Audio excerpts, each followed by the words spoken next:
오늘 성경 말씀은 로마서 12장 1절에서 2절입니다. 다 같이 천천히 말씀을 묵상하고 새기면서 함께 읽도록 하겠습니다.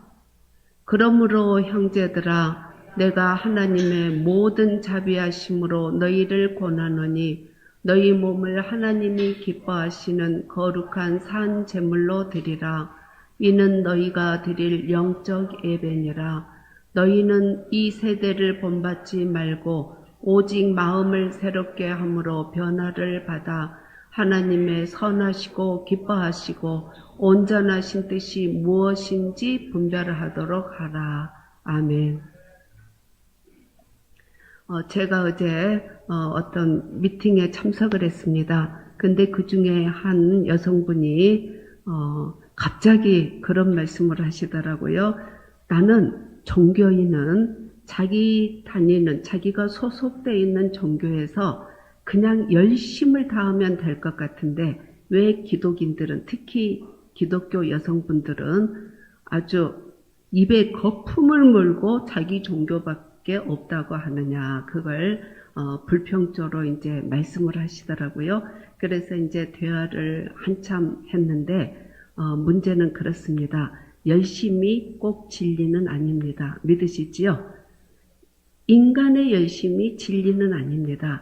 열심히 하면 다 될 것 같을지라도 열심은 그릇된 것을 향한 열심일 수도 있다는 말입니다. 그래서 우리가 믿는 하나님은 삼천하지의 유일하신 하나님이시고 그 하나님께서 성경 말씀에 그렇게 말씀하셨지요. 너희에게 예수 그리스도 외에는 구원 얻을 이름을 주신 적이 없다. 이렇게 선포를 하셨더랬습니다. 구원을 해주실 분은 하나님이신데 하나님의 자기 기쁘신 뜻대로 하시는 것입니다. 인간이 끼어들 수가 없는 것입니다. 그래서 기독교는 그 사람 말에 의하면 거품을 물고 기독교밖에 없다 하던데 맞습니다. 기독교에 예수 외에는 구원이 없습니다. 그것이 하나님의 뜻이요, 하나님의 주권적인 행사인 것입니다. 그런데 아무도 부인할 수 없는 것이, 예수를 구원으로 선포해도 부인할 수 없는 것이 역사의 증거이기 때문에 그렇습니다. 성경에 예언된 대로 예수님은 처녀의 몸에서 잉태하셨습니다. 성경에 예언된 대로 베들레헴에서 태어나셨죠. 그리고 십자가에서 왜 죽으셨습니까? 예언대로 우리의 죄를 대속하기 위해서 십자가에서 피 흘려 죽으셨습니다. 죄사함의 대가, 피를 친히 흘리셨던 것입니다. 그리고 성경의 예언대로 또 부활하셨지요. 그리고 남은 예언 하나가 있습니다. 다시 오십니다. 사도행전 1장 11절에 이 갈릴리 사람들아, 너희가 어찌 이렇게 쳐다보느냐? 너희가 하늘로 올려가시는 예수를 본 그대로 다시 오시리라. 믿으십니까? 이렇게 예수님은 역사의 증거인 것입니다. 그래서 자신 있게 선포해도 됩니다. 예수 외에는 구원이 없습니다. 지금은 불법이 성행하는 마지막 시기이기 때문에 자칫하면 이 특권마저 놓치기 쉬운 그런 시대에 지금 우리가 놓여 있긴 하지만 우리는 예수님이 오시는 그 순간까지 또는 하나님의 시간표는 우리가 알 수가 없죠. 그 전에 우리를 데려가기 전까지 구원은 예수밖에 없다. 애출 수 있어야 되고 그 믿음에서 흔들리면 안 되고 내 자식, 손자, 다음 세대에게 이 진리만큼은 꼭 전해야 하는 것입니다. 지금 시대가 그렇습니다. 그런데 예수를 믿고 구원받았어요. 내 의지로 믿고 구원받은 줄 알았는데 성경을 읽으면서 예배를 드리면서 신앙생활을 하다 보니까 이 믿음마저 하나님의 선물이요, 내가 믿는 이 믿음마저 내가 구원 얻은 것이 내 의지로 된 것이 아니고 온전한 하나님의 은혜라는 것을 신앙생활을 하면서 우리는 다시금 깨닫게 되고 감사할 수밖에 없는 것입니다. 우리가 매일 살면서 이보다 더 감사한 것은 없습니다. 내가 하나님을 알기 전에 로마서 8장 30절에 보니까 뭐라고 나왔습니까? 미리 정하신 그들을 또한 부르시고 부르신 그들을 또한 의롭다 하시고 의롭다 하신 그들을 또한 영화롭게 하셨느니라. 그러니까 우리가 꼭 문법으로 따지자면 과거 완료, 현재 완료, 미래 완료가 다 이렇게 on으로 포함되어 있어요. 우리의 구원은.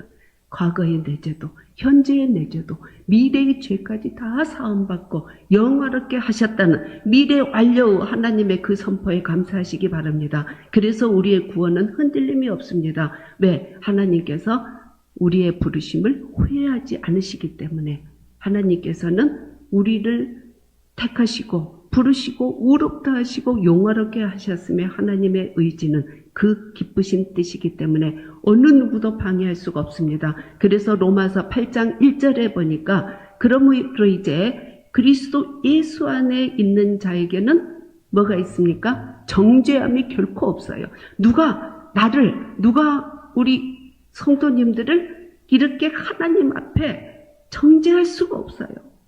고소할 수가 없어요. 제1이에요. 그 말 할 수가 없어요. 정죄함이 없어요. 미래 완료형이에요. 그리고 그리스도 예수 안에 있는 생명의 성령의 법이 죄와 사망의 법에서 너희를 해방하였음이니라. 완료형입니다. 너희가 하는 것 보고 너희가 신앙생활 하는 것 보고 내가 결정할 게가 아니고 이미 하나님께서는 우리를 택하시고 우리를 불러내시고 믿음을 주시고 의롭다 하셨는데 이미 결정돼서 땅땅땅 끝났어요. 그래서 저와 여러분은 이 확고한 신앙 안에서 예수를 믿고 또 예배 드리고 있는 것입니다. 그런데 오늘 로마서 12장부터는 하나님의 신자된 자, 하나님의 자녀된 자, 하나님께서 이토록 사랑하고 소유된 내 자녀, 내 백성, 하나님께서 이토록 잠잠히 사랑하시고 기뻐하시는 저와 여러분에게 오늘 로마서 12장부터는 그러니까 너희는 이렇게 해. 내 자녀니까 신자니까 그답게 저는 이제 학교에 있을 때 그 말을 많이 했어요. 학생은 학생답게, 선생은 선생답게, 교장은 교장. 저는 답게라는 단어를 참 좋아했거든요. 신자답게 사는 거. 그것은 하나님께서 지금 이제 로마서 12장부터 명령을 하시는데 그것은 결국은 우리를 구속하기 위해서가 아니고 우리를 행복하게 하고 우리를 형통하게 하고 하나님의 빛을 선전하기 위해서 주시는 말씀임을 믿으시기 바랍니다. 그러면 로마서 12장 1절만 다시 한번 읽어보겠습니다. 다 같이 그러므로 형제들아 내가 하나님의 모든 자비하심으로 너희를 권하노니 너희 몸을 하나님이 기뻐하시는 거룩한 산 제물로 드리라. 다시 처음으로 넘겨주세요.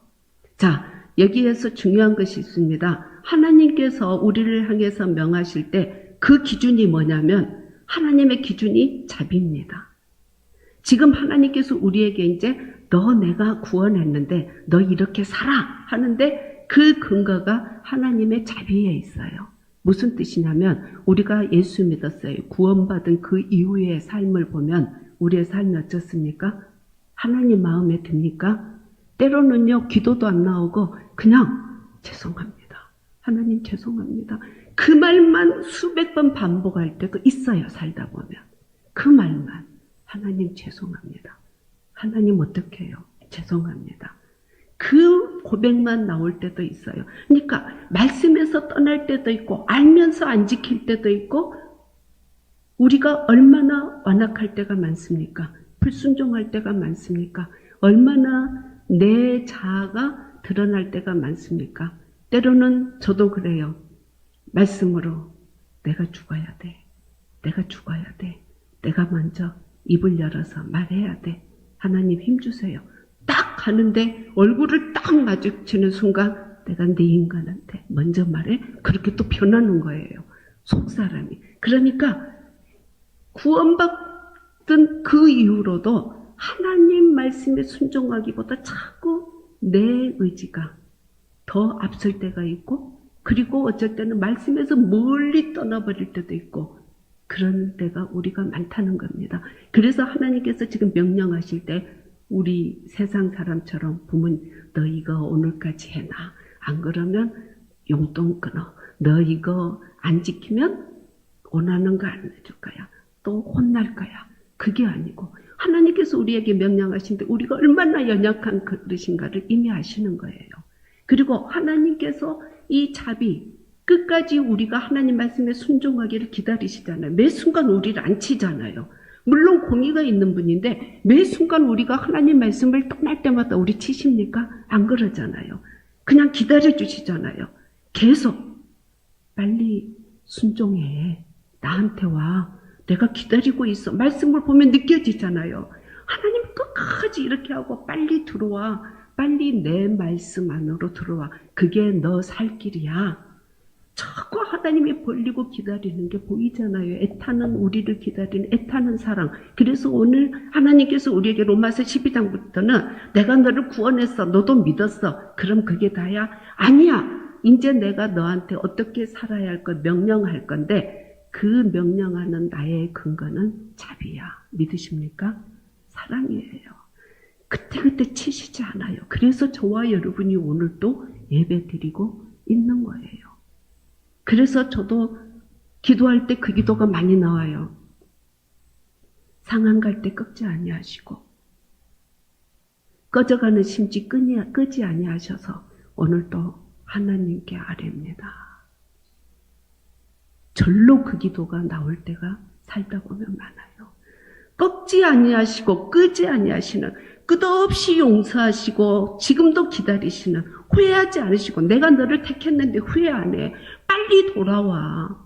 이 말씀이 내가 모든 내 자비로 너를 고난하니 내 말 좀 들어 이거예요. 순간순간 치지 않아. 그런데 빨리 돌아와.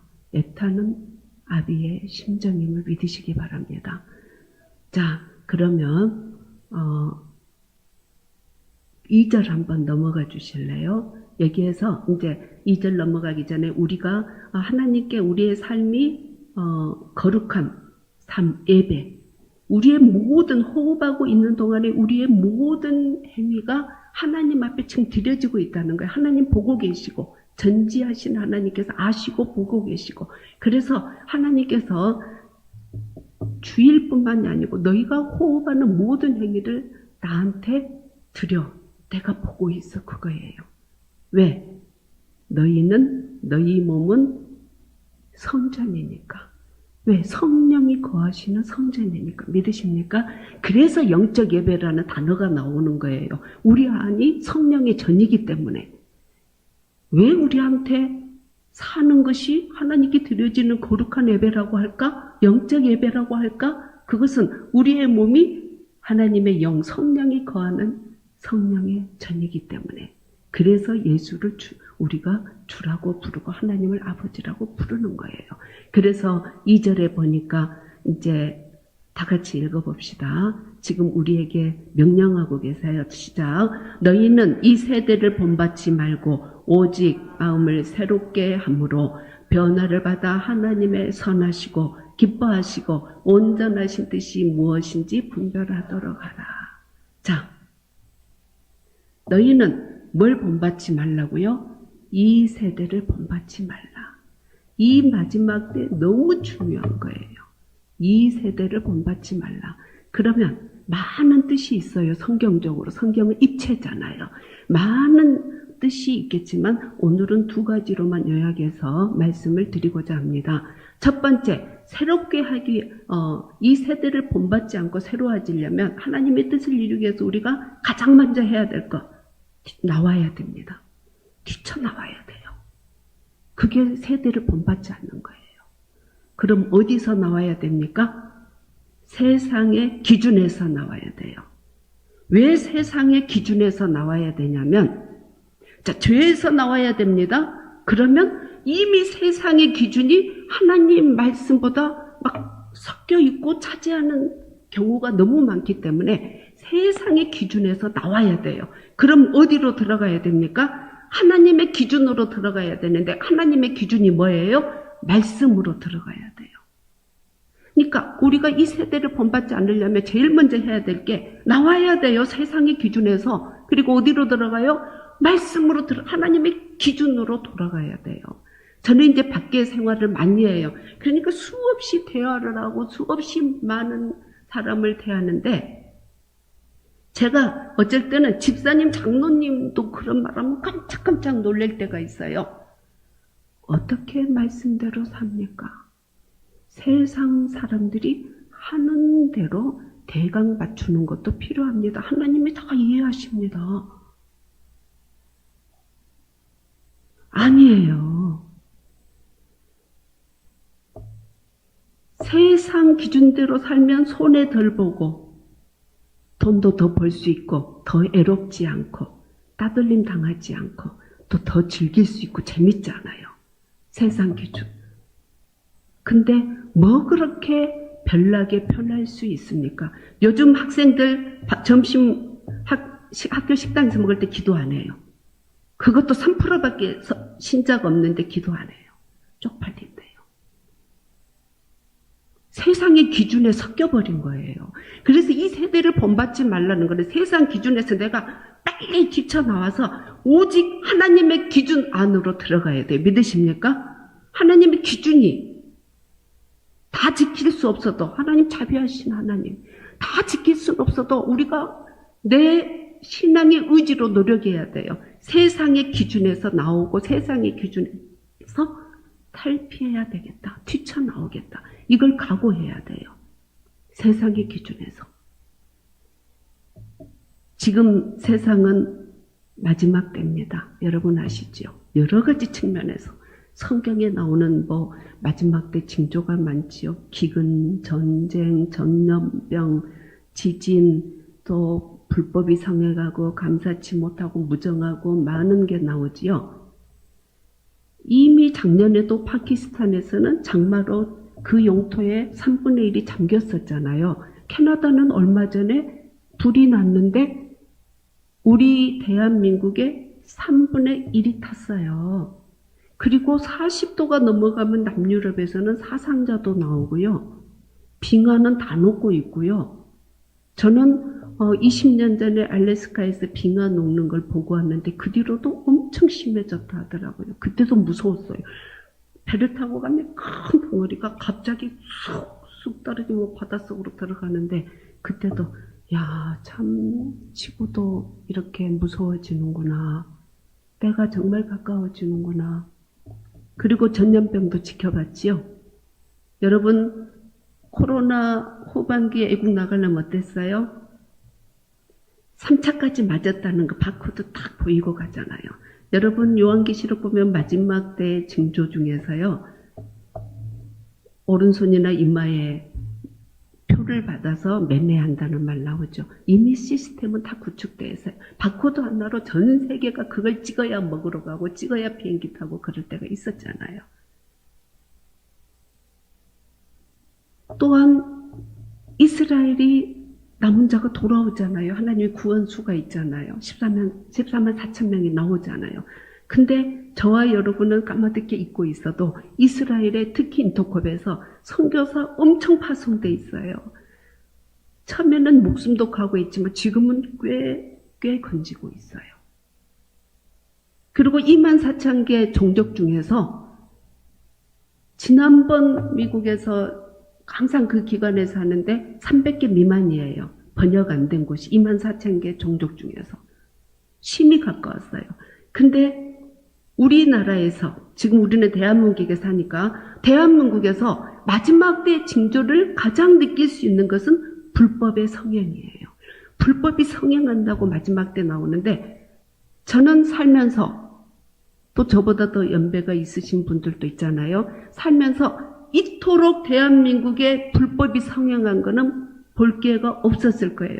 다 아시다시피 동성애 동성혼을 합법화하는 것도 모자라서 생활동반자법, 혼인평등법을 여기저기서 막 이제 발의를 하는데 8개 악법이 발의되어 있어요. 41명의 국회의원으로 3년에 걸쳐서. 근데 한 명이 7군데, 3군데, 2군데, 4군데 이렇게 발의를 해요. 그러니까 41명이 다 하는 거예요, 지금 발의를. 근데 이름만 살짝씩 바꿔. 차별금지법?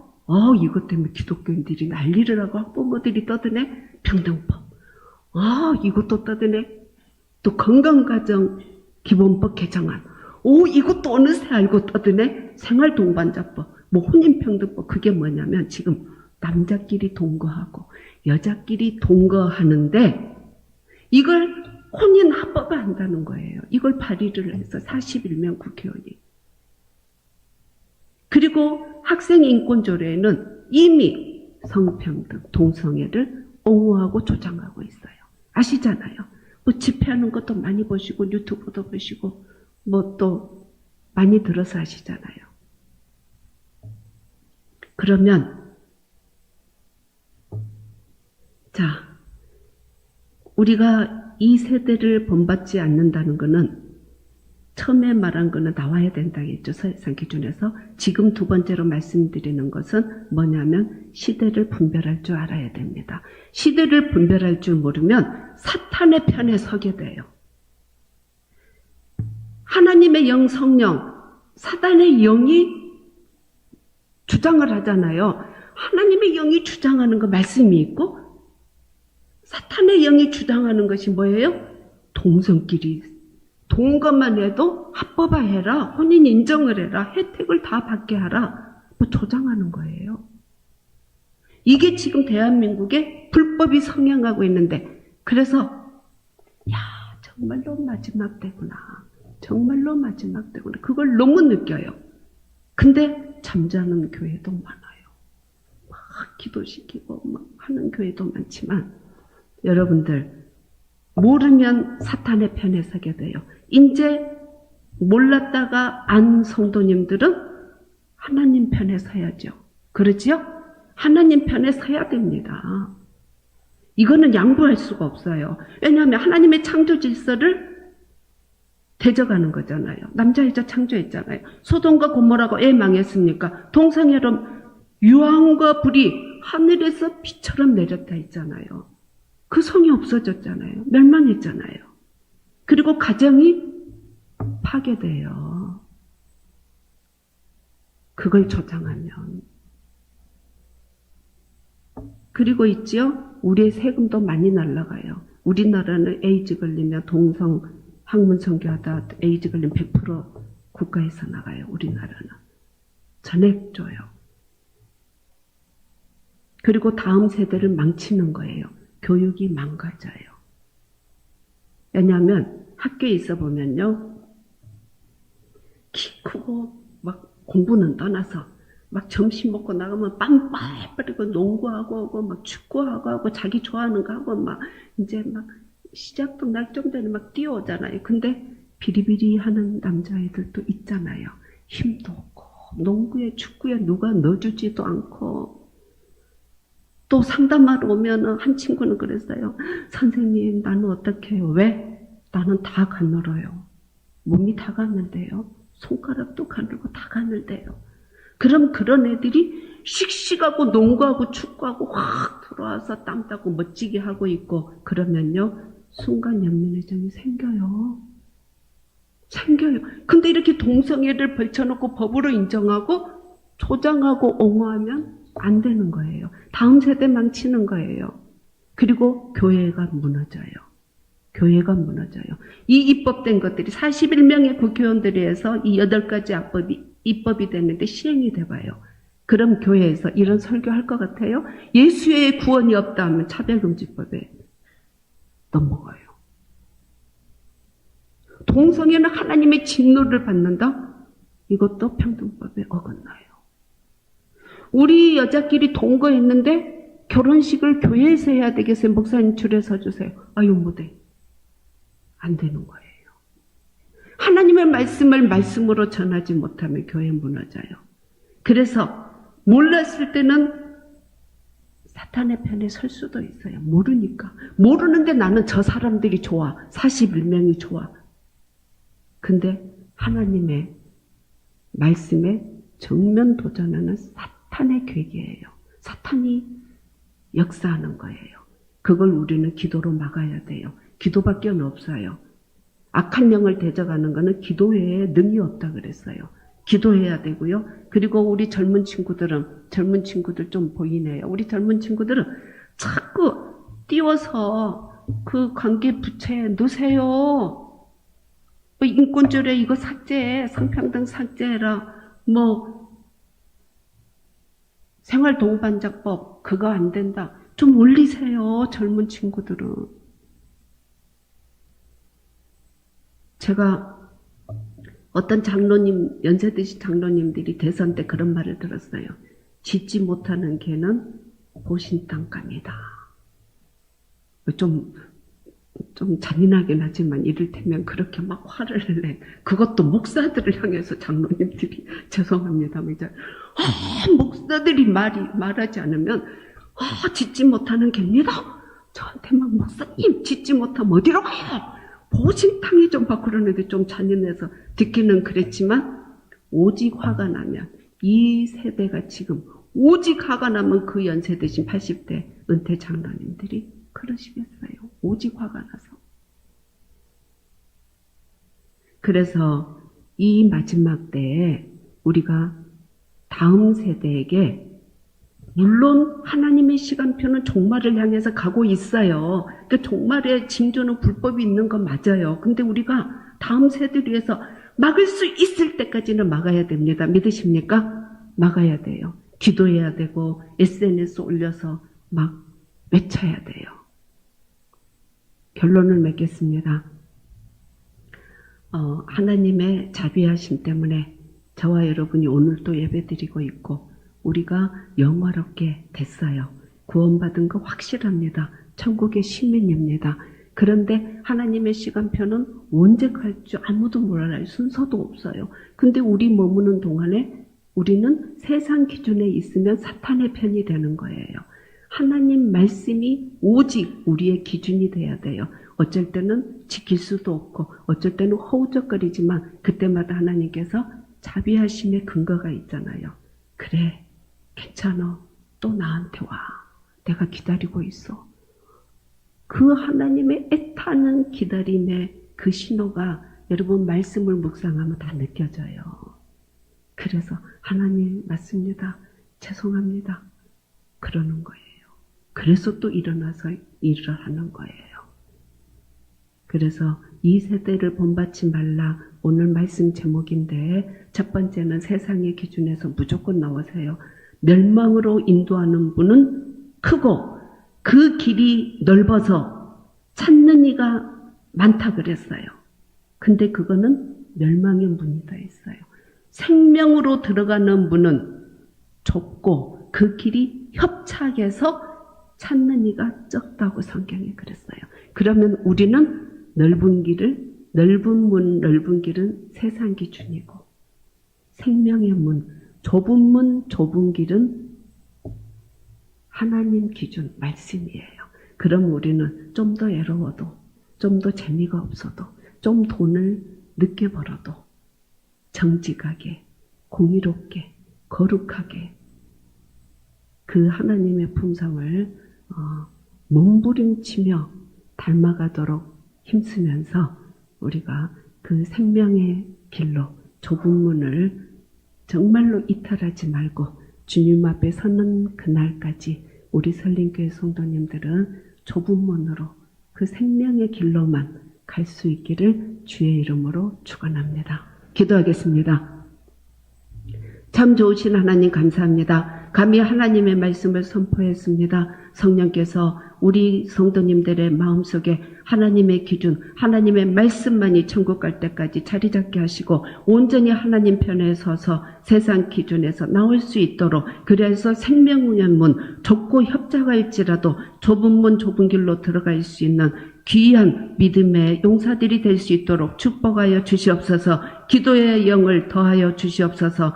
사랑하는 예수 그리스도 이름으로 기도드립니다. 아멘.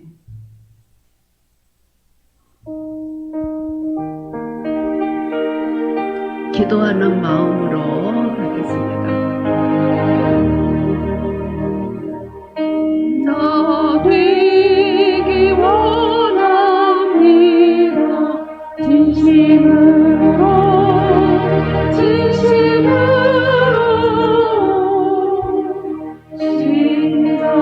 되기 원합니다. 진심으로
진심으로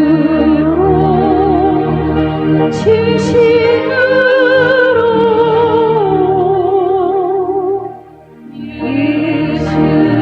원하리라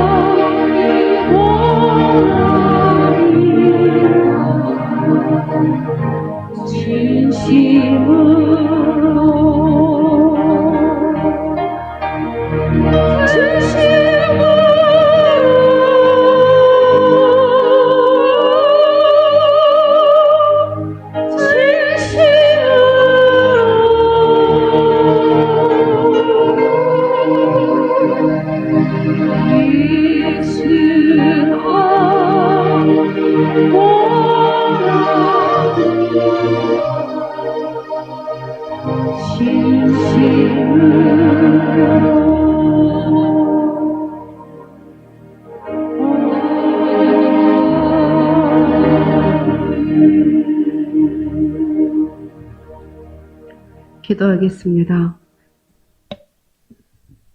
참 좋으신 하나님 감사합니다.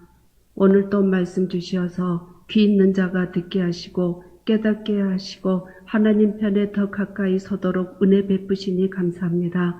사랑하는 주님, 오늘 또 이 모양 저 모양 아버지 앞에 예물을 드렸습니다. 하나님께서 각 사람의 형편을 아시고 그 가정의 모든 사정을 아시오니 아버지께서 가장 좋은 곳으로 채우시되 차고 넘치게 하시고 많은 사람에게 선을 베풀 수 있는 힘을 주시옵기를 소원합니다. 이 물질이 쓰여지는 곳에 영원히 잘되게 하시고 우리 교회 특별히 자라나는 어린이들과 또 학생들과 청년들이 우리 설린교회를 통하여서 마지막 때 믿음을 잘 지켜서 모두 두 증인이 될 수 있도록 축복하여 주시옵소서. 이제는 우리 주 예수 그리스도의 구속의 은혜와 하나님 아버지의 무한하신 사랑하심과 성령님의 교통하심과 이루하심과 확증하심이 지금부터 영원까지 함께 하시기를 간절히 축원하옵나이다. 아멘.